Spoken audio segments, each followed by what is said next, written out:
meters or 3,600 feet above ground level, the BE-3 engine is going to relight for a nice soft landing. All right, at this point, the rocket is going to be going through its built-in tests. We're going to see, there you go, the aft fins moving, making sure it has free range of motion.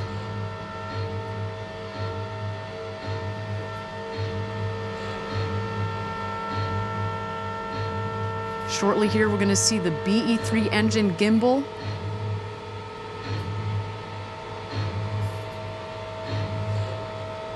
And while the rocket is doing this all on her own, our engineers in the Mission Control Center have their eyes on the screens. We, again, want to make sure that the propellants are properly pressurized, as well as in the temperature bounds. A lot easier to do during a cold morning like this in January. All right, we're at T-minus 30 seconds to go. It is game time, New Shepard. Godspeed.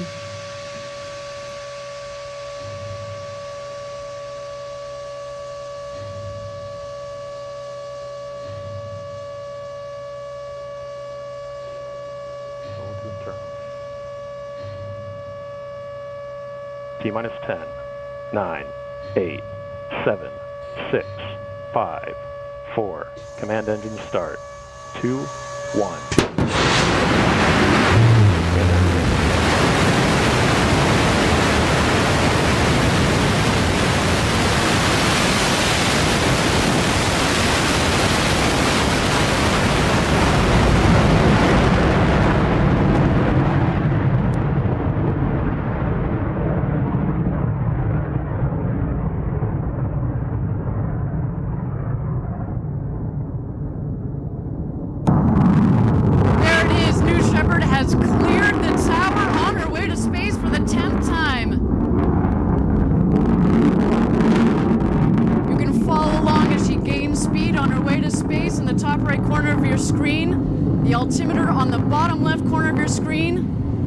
Approaching max Q, maximum dynamic pressure on the rocket.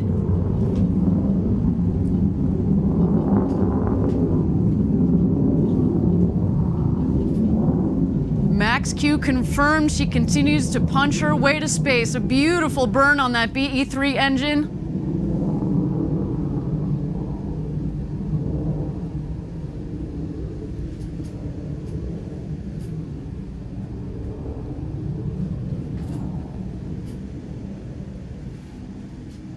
I'm telling you, that gets me every single time. The rumble as it was clearing the tower was something to be felt down here, let me tell you.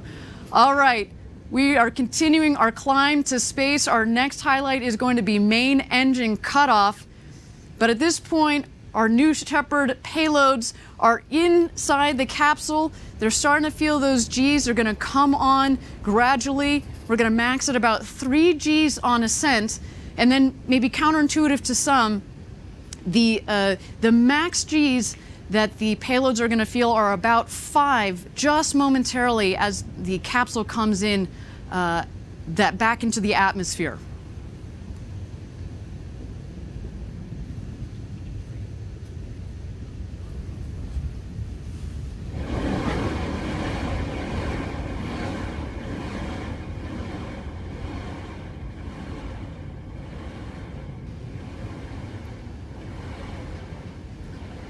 All right, main engine cutoff is confirmed.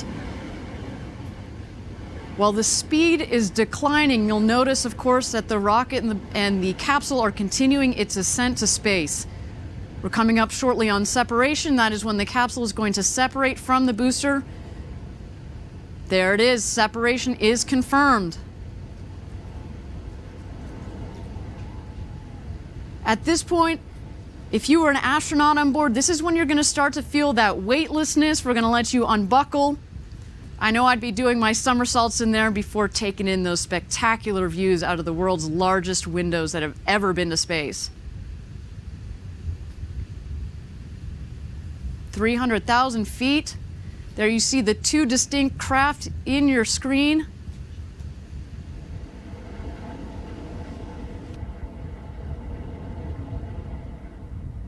Those payloads now are getting their nice, clean micro Gs.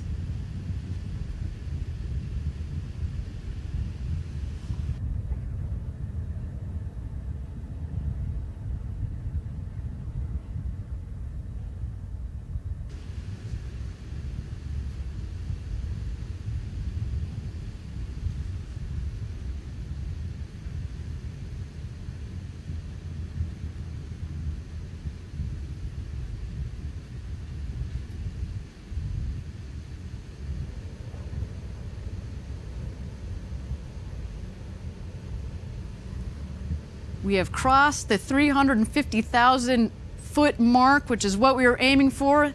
Wow, almost right on the nose. 350,775 feet, 1,000 feet. That is absolutely incredible. That is exactly what we were targeting. Now, of course, this is the unofficial altitude of our apogee. We will be confirming all of these statistics after the flight.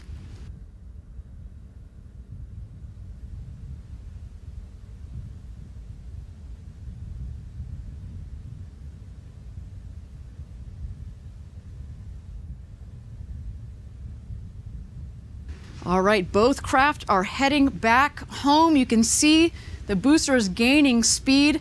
The booster is actually going to beat the capsule back to her landing pad, which is just 2 miles north of where it's taken off from.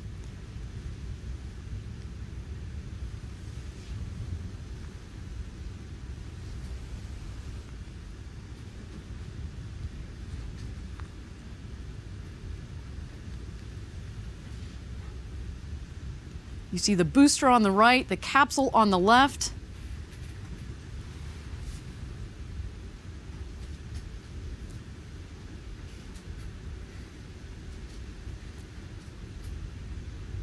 The capsule is about to hit atmospheric pierce point. That's when it comes back in through the atmosphere. At that point, it's going to have some good air pressure to be able to push against for those control systems to work with. Now we've got the wedge fins that have deployed. So those are the fins at the top of the rocket that are housed in the ring fin. They keep the rocket stable. They work with the ring fin itself, which centralizes the air pressure that flows through the ring fin, keeps it nice and upright, just aerodynamically. Of course, it works in concert with the aft fins, which you saw going through their bit checks right before flight.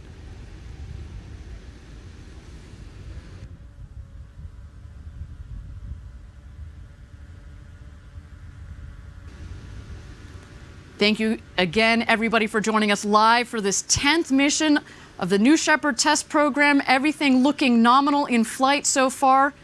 We hit an apogee of 350,000 feet. So far, another beautiful flight for New Shepard and the team.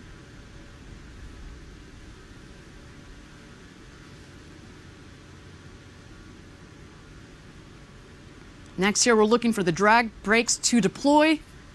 There we go. Drag brakes deployed. That is cutting the speed.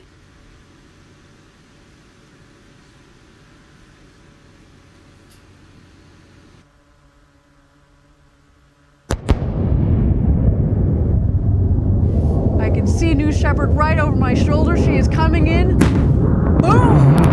we go. Solid. That motor just came in nicely.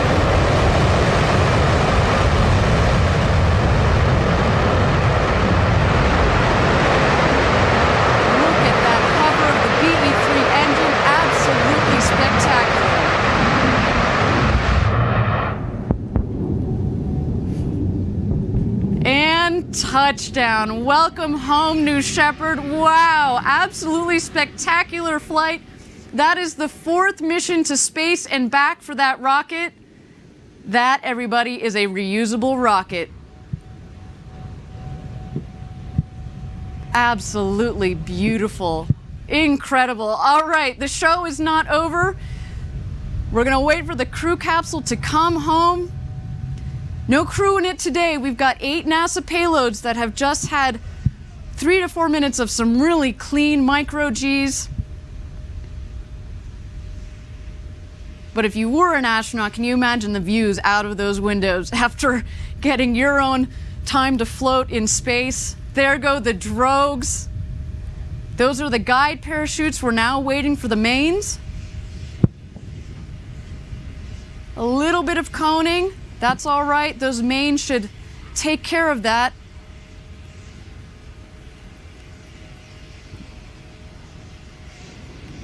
Reefing of the parachutes. Now waiting for full inflation. There we go.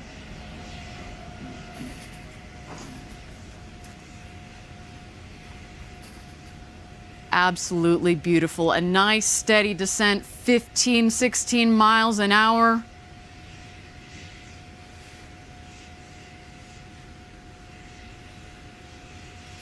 We're about 1,500 feet above ground level. We, of course, are at 3,700 feet here at our West Texas launch site above mean sea level.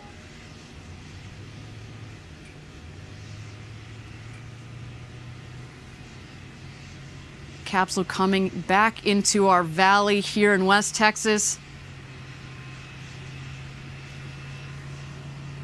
Picture perfect flight so far. Wow, what a day. Last seconds, retro thrust system is going to fire.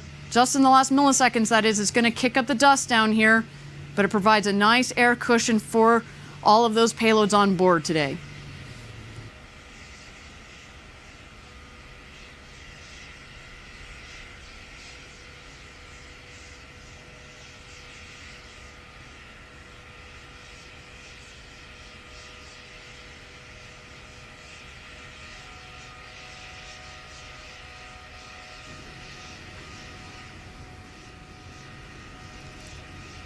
And touchdown. Welcome home, New Shepard. Incredible day. Kudos to the whole team. Kudos to our customers that are down here. A big thank you to NASA for being part of this mission. Absolutely beautiful. Well done to everybody involved today. Okay, so I've already seen our recovery team has already started to head out towards both vehicles. They're going to be going through all the safing operations, and we're going to be getting those customers out to the capsule shortly here so they can go check out their payloads and start crunching all that wonderful data that they've gotten from their flight to space and back today.